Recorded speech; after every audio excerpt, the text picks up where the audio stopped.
అందరికీ నమస్కారం. జీవనయానం శీర్షికలో శ్రీ రామ్మోహన్ గారు ధారావాహిక ప్రసంగం చేస్తున్నారు. వారి ధారావాహిక ప్రసంగంలో ఈరోజు 23వ ప్రసంగం చేస్తున్నారు. శ్రీ రామ్మోహన్ గారికి స్వాగతం. Thank you sir. అందరికీ నమస్కారాలు. Welcome to the session. ధర్మపథములో మహనీయ మానవుని మహాజీవనయానము, ఇంగ్లీష్లో సింపుల్గా human life from womb to టూమ్లో నిన్నటి వరకు మనము టీన్స్ వరకు నిన్న కవర్ చేసాము ఇన్ ద లాస్ట్ 22 ఎపిసోడ్స్. ఇప్పుడు టీన్స్ దాటి 19 దాటి 20లోకి ఎంటర్ అయిన తర్వాత ఇక మీదట డెసెన్నియల్ అంటే దశాబ్దాల వారుగా వెళ్తుంటారు. 20 నుంచి 29 వరకు అంటే లైఫ్ డ్యూరింగ్ 20s. 20లో జీవితం ఎట్లా, 20లో అంటే 20 నుంచి 29 అనేటువంటి మై ఓన్ ఇంటర్ప్రిటేషన్. స్త్రీకి కానీ పురుషునికి కానీ 20 ఇయర్స్ వచ్చేప్పటికీ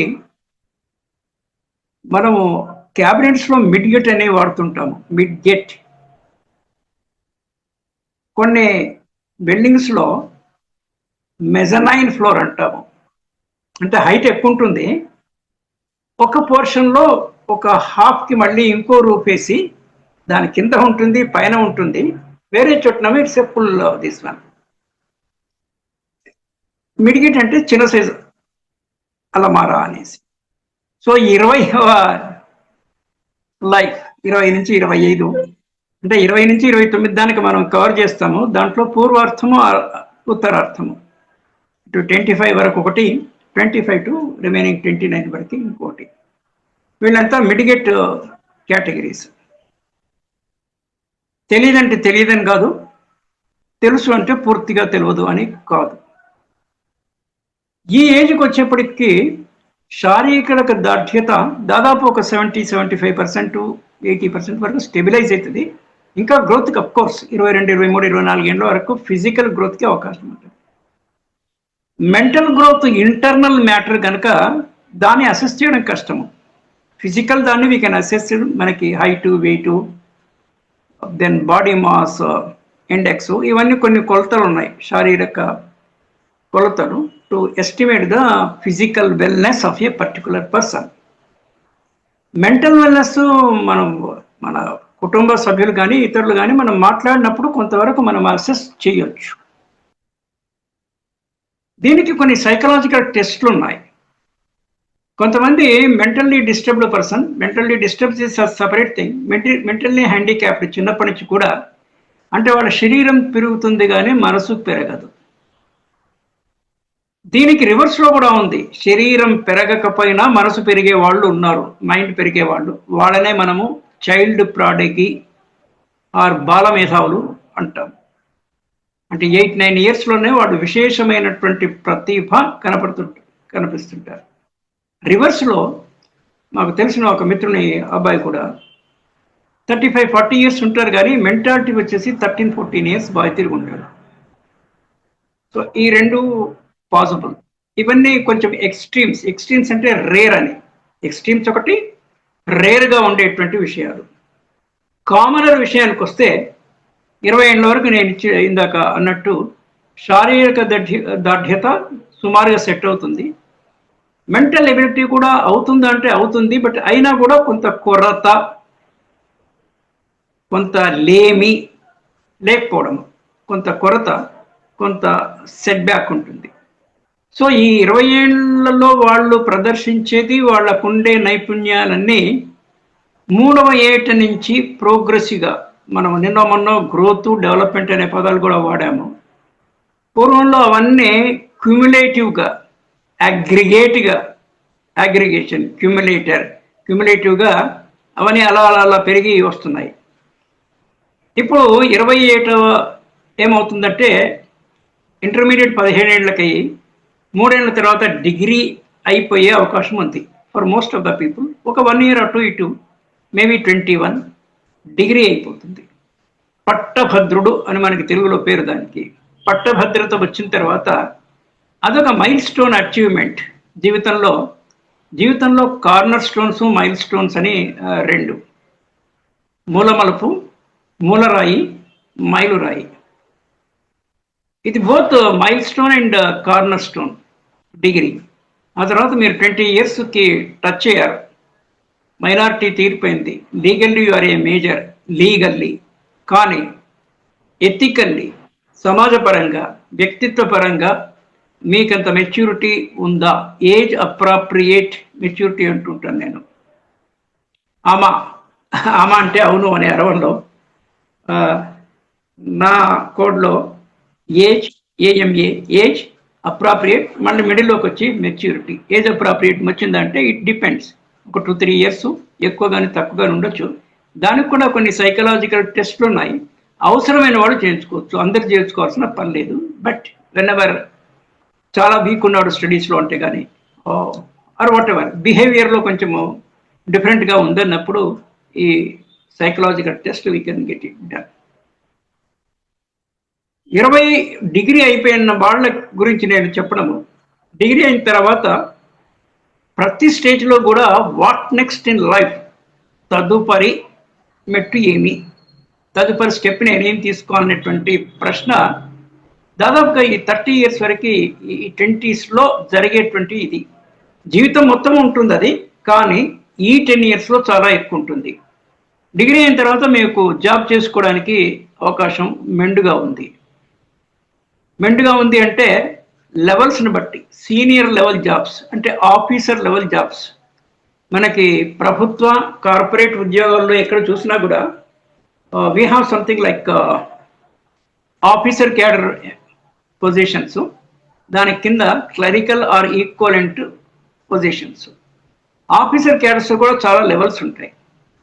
ఒక డిగ్రీ చేసిన తర్వాత you are eligible to take the highest competitive examination, what we say Union Public service Commission. ఆ ఎగ్జామ్ రాయడానికి మీరు అర్హులు. ఏజ్ ఒకసారి చెక్ చేసుకోవాలా, మేబీ 20 or 21 years ఉండొచ్చు. ఏజ్ కనుక కుదర 80 చాలా వరకు కింది లెవెల్ జాబ్స్కి 18 సరిపోతుంది. బట్ యూపీఎస్సీ లాంటి ఎగ్జామ్స్ మీరు సెలెక్ట్ అయ్యి పాస్ అయితే మీకు ఇంటెలిజెన్స్ ఉన్నా కూడా మానసిక బరువుగత 18-19 yearsలో అంత సీనియర్ పొజిషన్, అడ్మినిస్ట్రేటివ్ రెస్పాన్సిబిలిటీ మోయగలడా, నిర్వర్తించగలడా అని ఉన్నప్పుడు ఏజ్ డిఫరెన్స్లో కొంచెం ఉండొచ్చు. I'm not very sure of this, maybe 20-21 అలా ఉండొచ్చు. కానీ ఆ ఏజ్ వచ్చేటప్పుడే స్టార్ట్ చేస్తే అని అనుకోకుండా డిగ్రీ చేస్తుండగానే ఆర్ ఇమీడియట్గా డిగ్రీ అయిపోయిన తర్వాత ఒకవైపు పీజీలో అడ్మిషన్ తీసుకుంటూ ఈ యూపీఎస్సీ సివిల్ సర్వీసెస్ ఎగ్జామినేషన్కి ప్రిపేర్ కావాలి. This is my share of thought. Civil సర్వీసెస్లో చాలా క్యాడర్స్ ఉన్నాయి, 17-18 exact number I'm not immediately getting, but ఆ level of services like top most being Indian administrative service, followed by Indian foreign service, Indian మళ్ళీ ఐఎఫ్ఎస్తోని Indian forest service, IRRS Indian railway service, postal service, ఇలాగా చాలా services ఉన్నాయి. అంటే మన దేశంలో ఉన్న ప్రతియోగితా పరీక్షల్లో ఉద్యోగం కోసము, నాట్ ఫర్ కాలేజ్ అడ్మిషన్స్, ఉద్యోగం కోసము the toughest and the most respected, most valued examination is UPSC. చాలామంది మనము దానికి అర్హులము కాదేమోనని సెల్ఫ్ డౌట్ అంటాము, ఆత్మవంచన అని దాని జోలికే పోరు చాలామంది. పోయిన వాళ్ళలో చాలా శాతం మంది దాంట్లో ఉత్తీర్ణులు కారు. ఇక్కడ నేను చెప్పబోయే పాయింట్ ఏంటంటే, సిన్సియర్గా మీరు యూపీఎస్సీ ఎగ్జామినేషన్స్కి అపియర్ అయ్యి ప్రిపేర్ కండి. యూపీఎస్సీ పరీక్షలకి అంటే దాని సిలబస్ అంతా తెచ్చుకొని, దాని బుక్స్ తెచ్చుకొని, మీ ఫినాన్షియల్ ఎఫర్డబిలిటీ ప్రకారంగా యూ ప్రిపేర్ ఫర్ ఇట్. 1 సంవత్సరం పాటు దీక్ష అంటాము, చిన్న చిన్న దీక్షలు 40 రోజులు చేస్తే మండల దీక్ష అని ఒకటి, ఏదన్నా అలవాటు చేసుకోవడానికి కానీ మంచి అలవాటు, ఒక చెడ్డ అలవాటు వదిలించుకోవడానికి కానీ. 40 days you don't touch it, you don't go to it అనేది ఇది ఒక రమారమే. ఇది ఏదైనా అలవాటు చేసుకుంటామంటే 40 days you do it. Morning 5 o'clock లేవడం 40 days ప్రాక్టీస్ చేయండి. 41st day అంటే పర్సన్ టు పర్సన్ కొంత వేరియేషన్ ఉన్నా కూడా ఇది మండల దీక్ష. ఇక్కడ నేను చెప్తుంది సంవత్సర దీక్ష, కొంతమందికి 2 years దీక్ష. మీరు అదే పనిగా నాకు సివిల్ సర్వీసెస్ ఎలాగైనా రావాలి. కొంతమందికి ఫస్ట్ అటెంప్ట్లోనే వస్తే, కొంతమందికి సెకండ్, థర్డ్ అటెంప్ట్లో వచ్చిన దాఖలాలు కేసెస్ ఉన్నాయి. కనుక మీరు చేయాల్సింది, మనం చేయాల్సింది, యువత చేయాల్సింది పట్టు వదలని విక్రమార్కుడిలాగా ఆ సిలబస్, బుక్స్ అన్ని తెచ్చుకొని ప్రిపరేషన్లో ఉండాలి. రోజుకు 15 గంటలు చొప్పున సుమారుగా, రోజు 16 గంటలు పనిచేయాలంటే నారాయణమూర్తి గారు అంటే అది కాంట్రవర్షియల్ టాపిక్ అయింది. సో 8 గంటలు మనకి నిద్రకు పోతుంది. ఓ 2-3 hours అదర్ డైలీ చోర్స్కి, నార్మల్ రొటీన్ యాక్టివిటీస్కి పోయినా కూడా 8, 3, 4 గంటలు, 12 గంటలు, 12 hours we can always spare. Work చేయడానికి కానీ చదువుకోవడానికి కానీ 12 hours definitely we can spare. Labour law ప్రకారం ఉద్యోగం ఎక్కడన్నా చేస్తే 8 hours, అది లేబర్ లా సంగతి. కానీ మన ఇంట్రెస్ట్తోని చేస్తా అంటే ఎవరు వద్దన్నారు, నామ్ 8 hours అయినా కూడా. ఇక్కడ మనం విద్య గురించి, కాంపిటేటివ్ ఎగ్జామినేషన్ గురించి మాట్లాడుతున్నాం కాబట్టి 12 గంటలు కృషి. మరి మిగిలిన చాలా కాంపిటేటివ్ ఎగ్జామినేషన్స్ ఉన్నాయి కూడా, సివిల్ సర్వీస్కి ఎందుకు పోవాలి మనం అన్న ప్రశ్న వస్తే, సివిల్ సర్వీస్ అత్యంత జటిలమైన, కఠినమైనటువంటి పరీక్ష. ఆ ప్రాసెస్ ఇంటర్వ్యూ అంతా కూడా అది first class experience for you. To get interviewed by a panel of interviewers is itself is a great experience. దానికోసము కోచింగ్ ఇన్స్టిట్యూట్స్ చాలా ఉన్నాయి. I'm not suggesting coaching institutes. మీరు చెప్తే చేరండి, కానీ ఇట్స్ నాట్ నీడెడ్. ఒకటి, మీకు స్ట్రాంగ్ విల్ పవర్ ఉండాలి, స్ట్రాంగ్ డిటర్మినేషన్ ఉండాలి. Somehow I should get civil services exam cleared అనేసి అది దృష్టిలో పెట్టుకునేసి మీ ఇంటికి దగ్గరలో ఒక లైబ్రరీ చూసుకోండి. లేకపోతే మీరు పీజీ కూడా చేస్తూ ఇది సైమల్టేనియస్గా చేస్తే, ప్యారలల్ ప్రాసెసింగ్ అంటాము, అంటే రెండూ చేస్తుంటే కనుక మీరు వెయిటేజ్ సివిల్ సర్వీసెస్కి ఎక్కువ ఇచ్చి పీజీకి కొంచెం తక్కువ అంటే అర్థము పాస్ అవుతారు. దాని మీద అంటే ఫోకస్, 2 పనులు చేస్తున్నప్పుడు రెండిటి మీద హయ్యర్ ఫోకస్ పెట్టలేము. వెహికల్లో డిమ్ లైట్ ఒకటి ఉంటుంది, what you call full light ఒకటి ఉంటుంది. అవసరాన్ని బట్టి అది ఇది మారుస్తుంటాం. ఆ రకంగా ఒక దాని మీద మీరు ఎక్కువ ఫోకస్ పెట్టి సివిల్ సర్వీసెస్ సెలెక్ట్ అయితే life is settled in a way కదా. ఇక్కడ ఒక రెండవ పాయింట్, సివిల్ సర్వీస్లో అపియర్ అయిన వాళ్ళందరికీ సివిల్ సర్వీసెస్ రాదు కదా. అది మనకి ఎక్కడో లోపల బ్యాకప్ ద మైండ్లో ఉండాలి. కానీ అది ఎక్కువ పని చేయకూడదు, ఉండాలి ఎక్కడో. కానీ మనకి ఏది పని చేయాలి, I will definitely crack the civil services examination అనేదే పని చేయాలి. పొరపాటున కాలేదనుకోండి, ఒక 2 attempts తర్వాత you can write other equally, అంటే నెక్స్ట్ లెవెల్లో competitive examinations like states public service commission, bank probationary officers, ఎల్ఐసిలో అసిస్టెంట్ అడ్మినిస్ట్రేటివ్ ఆఫీసర్స్ అని, ఇవన్నీ డైరెక్ట్గా ఆఫీసర్ ఎంట్రీకి bank POs, LIC AOs, state service commissions, ఆ చదువుకున్న నాలెడ్జ్ ఆ లెవెల్లో ప్రిపేర్ అయితే అది రాకపోయినా ఇవి ఇది చేయడం చాలా easy. You can easily crack these examinations. అందుకనే చదువుకోలే, కానీ ముందే అలా పెట్టుకోవద్దు. మనకి అది రాకపోతే ఇదేని పెట్టుకోకూడదు. అండ్ నథింగ్ ఈజ్ డిఫికల్ట్ అండి. కొన్ని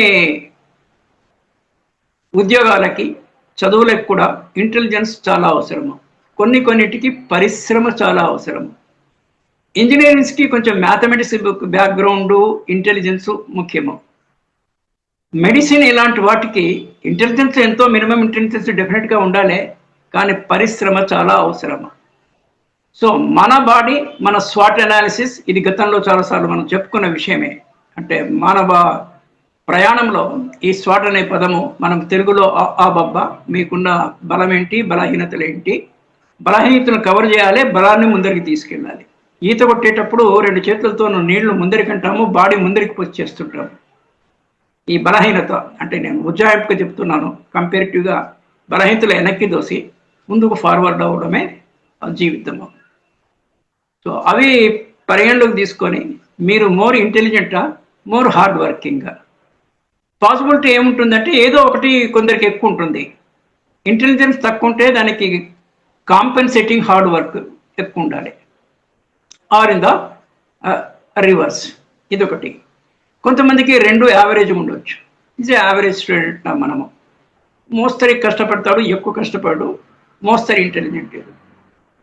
ఇది సెకండ్ కేటగిరీ. 2 డల్లు, ఇంటెలిజెన్స్ లేదు, కష్టానో పడడు.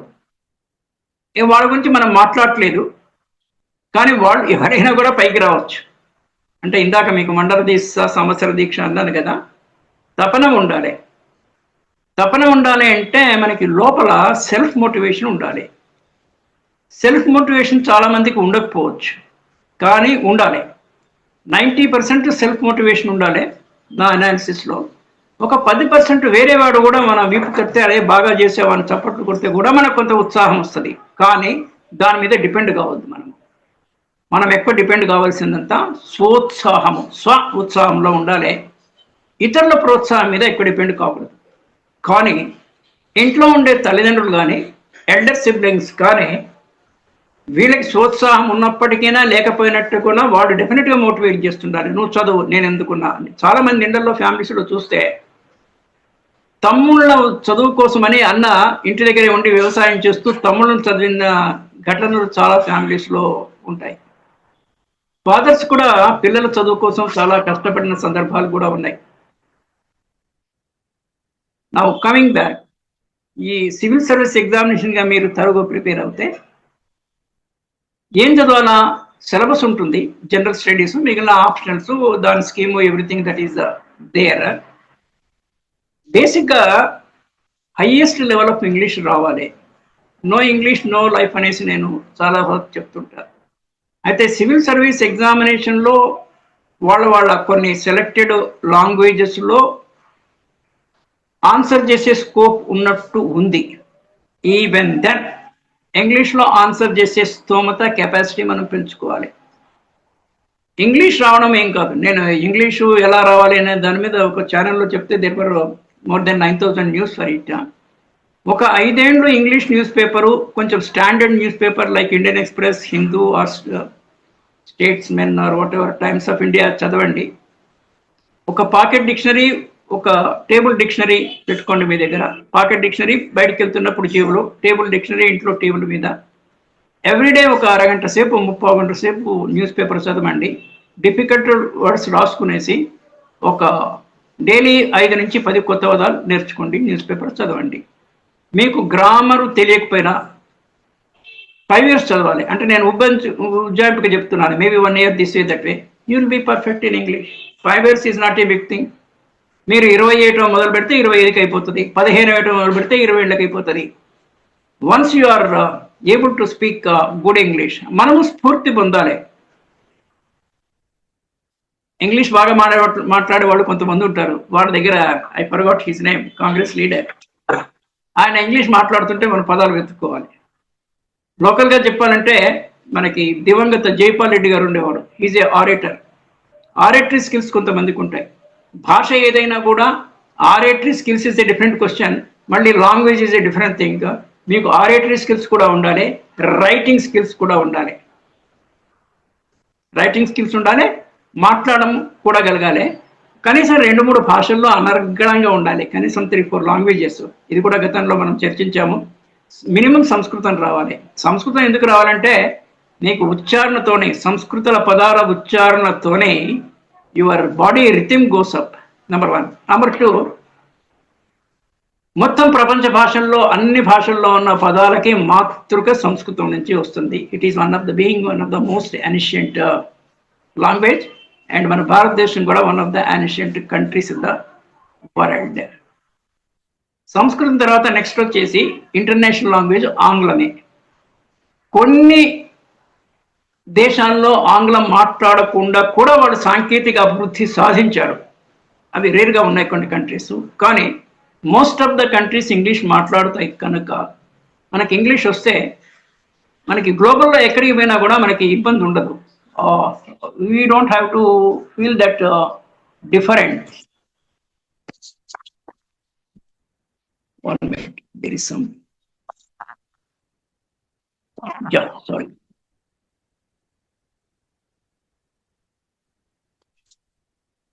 ఇంగ్లీష్. మూడవది, మనం గర్వించదగ్గ మన మాతృభాష మీద కూడా చాలా మంది కమెంట్ తక్కువ. అంటే గ్రంథిక భాష రావాలి, లోకల్ లాంగ్వేజ్ కూడా రావాలి. యాస. వెంకయ్య నాయుడు గారు చాలా రైమింగ్ వర్డ్స్ పెట్టి మాట్లాడుతుంటారు. అది ఆరేటరీ స్కిల్. సంస్కృతము, ఆంగ్లము మన లింక్ లాంగ్వేజ్, సంపర్క భాష అంటాము, official language of the country. Hindi కూడా రావాలి. అన్ఫార్చునేట్లీ మన సిచ్యువేషన్ ఏముందంటే దక్షిణ భారతీయులకి అంత హిందీ రాదు. Hyderabad is an exception. హైదరాబాద్లో because of the Muslim culture and all Urdu mixed Hindi ఇక్కడ లోకల్గా మాట్లాడడం అలవాటు. దాని మూలాన కొంతమంది అది పికప్ చేసుకున్నారు. ఫర్ ఎగ్జాంపుల్ నేను కూడా ఒక మోస్తరు హిందీ, వచ్చిరాని హిందీ కానీ ఉర్దూ మిక్స్డ్ హిందీ మాట్లాడడం కొంత అలవాటైంది. ఆ తర్వాత సెంట్రల్ గవర్నమెంట్ అండర్టేకింగ్లో పనిచేసాం బ్యాంకుల్లో కనుక హిందీ భాషకు ప్రోత్సాహం కింద ప్రబోధ్, ప్రవీణ్, ప్రాజ్ఞ అనే 3 లెవెల్స్ ఆఫ్ ఎగ్జామ్స్ ఉండే. ఇన్సెంటివ్ ఇస్తారు. అప్పట్లో ఎంత 500, 1000 ఇన్సెంటివ్ కోసం ఒకటి, అది మోటివేషన్ కింద పనిచేస్తుంది. హిందీ ఉన్నది డెవలప్ చేసుకోవాలనేసి ఆ 3 ఎగ్జామ్స్ నేను పాస్ అయ్యాను. సంస్కృతంలో కూడా ఒక 4 లెవెల్స్ ఆఫ్ ఎగ్జామినేషన్, పరిచయ, ప్రవేశ, సంథింగ్ ప్రాజ్ఞ, మధ్యలో ఇంకోటి ఉంది. ఆ 4 అంటే దాంతో మనకేమో సంస్కృత పాండిత్యం అని కాదు, కానీ కొంత పరిచయము, కొంత అభిప్రాయము, కొంత అభిమానము ఏర్పడినవి. Sanskrit, English, Hindi mother tongue. Then మనము ఏ కారణం చేత ఏ ఏజ్లో ఏ దేశంలో ఉన్నా, మన దేశంలో ఇతర ప్రాంతాల్లో ఉన్నా అక్కడి స్థానిక భాష, ఈ 5 భాషల మీద పట్టుండాలి when it comes to language. ఒకటి లాంగ్వేజ్ మీద కమాండు. రెండవది ఆరేటరీ స్కిల్స్. స్టేజ్ ఫియర్ తగ్గించుకోవాలి. ఈ పర్టికులర్ 20 ఏట ఉండే వాళ్ళకి అంటే ఇది చిన్నప్పటి నుంచి కూడా స్కూల్లో ఏమన్నా ప్రతియోగితలు, కాంపిటీషన్స్ జరుగుతున్నప్పుడు తల్లిదండ్రులు పిల్లల్ని ప్రోత్సహించాలి. పేరెంట్స్ డే జరిగినప్పుడు దే షుడ్ గో, వీళ్ళు వెంబడి వెళ్ళి ఏదైనా కాంపిటీషన్ డేలో వెళ్ళి. నాకు కూడా నేను డిగ్రీ ఫస్ట్ ఇయర్, నేను కొంచెం అప్పట్లో పెద్ద ఏజ్ ఇదంతా ఉండేది కాదు. నేను 12th క్లాసు మల్టీపర్పస్ అనేది ఉండేది. That is my last batch మల్టీపర్పస్కి. 1968లో 12th class multipurpose. I passed at 14.5 years of age, less than 15లో. యాక్చువల్గా 15 yearsకి 10th క్లాస్ పాస్ అవ్వాలి. I was 2 to 2.5 years ahead. Half year లెక్కలోకి రాదు అకాడమిక్ దీంట్లో, కాబట్టి at least I was ahead in 2 years. అందరికీ అట్లా కలిసి రాదు. ఇప్పుడు కరెక్ట్గా they are asking the right date of birth certificate అంటారు. అప్పుడు ఉజ్జాయింపుగా వేసేవాళ్ళు. సరే, దట్స్ ఏ డిఫరెంట్ క్వశ్చన్. నా coming back, competitive examination, civil services మీరు టార్గెట్ పెట్టుకొని కనుక ప్రిపేర్ అయ్యి చేస్తే other competitive examinations you can easily crack. So దీని మీద ప్రయత్నం ఎక్కువ చేయాలి. పోస్ట్ గ్రాడ్యుయేషన్ ప్యారలల్గా చేసినా సరే, లేకపోతే you can take 1 year holiday. ఎడ్యుకేషన్కి 1 year హాలిడే పెట్టి ఇది చేయొచ్చు. ఒకసారి మీరు సివిల్ సర్వీసెస్ కానీ, బ్యాంక్ పిఓస్ కానీ, ఏఓస్ కానీ, ఇటువంటి కొంచెం హయ్యర్ లెవెల్ జాబ్స్లో ఒకసారి వస్తే మిగిలినది కంటిన్యూయింగ్ ఎడ్యుకేషన్ కింద మీరు నైట్ కాలేజీలలో లేకపోతే కరస్పాండెన్స్ కోర్సులో కూడా చేయొచ్చు. This is an important thing. మిగిలిన విషయాలన్నీ కూడా మనము ముందు మాట్లాడుకున్నవి ఏదైతే మనము 12 years నుంచి చేస్తున్నామో, లేదా 6వ ఏట అంటే ఫస్ట్ బోఎఫ్టీ వదిలేసి నెక్స్ట్ టీన్స్లో చేసామో, దానిని కొంచెం హయ్యర్ లెవెల్లో కంటిన్యూ చేయడమే జరుగుతుండాలి. ఇంకా like daily news paper reading. ఇది మీరు 20వ ఏట ఇంగ్లీష్ ఇంప్రూవ్ చేసుకోవడానికి ఇప్పుడు మొదలు పెట్టొద్దు, 12th ఏజ్లోనే. ఇక్కడ చాలా తల్లిదండ్రుల పాత్ర చాలా ఉంటుంది. ఇవాళ పేపర్లో చూశాను, తల్లిదండ్రులు అతిగా ప్రవర్తించరాదు. ఒక అమ్మాయిని గణితంలో మార్కులు తక్కువ వస్తాయంటే పాపం సూసైడ్ చేసుకుంది. I think today's paper I saw it. ఇవన్నీ చూసినప్పుడు మనకు కొంచెం ఇబ్బంది కలుగుతుంది. Why they are so rigid and strict. పిల్లల అభివృద్ధి కోసము మనం దోహదపడాలి, అంతవరకు కరెక్టే. కానీ ఏది రుద్దకూడదు. అంటే వాళ్ళ స్వాట్ మనకు తెలుసుకొని వాళ్ళకి దేంట్లో ఇంట్రెస్ట్ ఉంది, దేంట్లో ఇంట్రెస్ట్ లేదు, వాళ్ళకి ఇంట్రెస్ట్ ఉన్న దాంట్లో మనం మోటివేట్ చేయాలి. సో పేరెంటల్ ఎడ్యుకేషనే మన దేశంలో చాలా lacking. That requires even educated parents also. Uneducated parents లో కూడా కొంతమంది వైస్ పేరెంట్స్ ఉన్నారు, ఎడ్యుకేటెడ్ పేరెంట్స్ లో కూడా కొంతమంది అన్వైస్ పేరెంట్స్ ఉన్నారు. ఇది మీకు ఎక్కడైనా మీరు సమాజంలో you can check it up. I'm not exaggerating.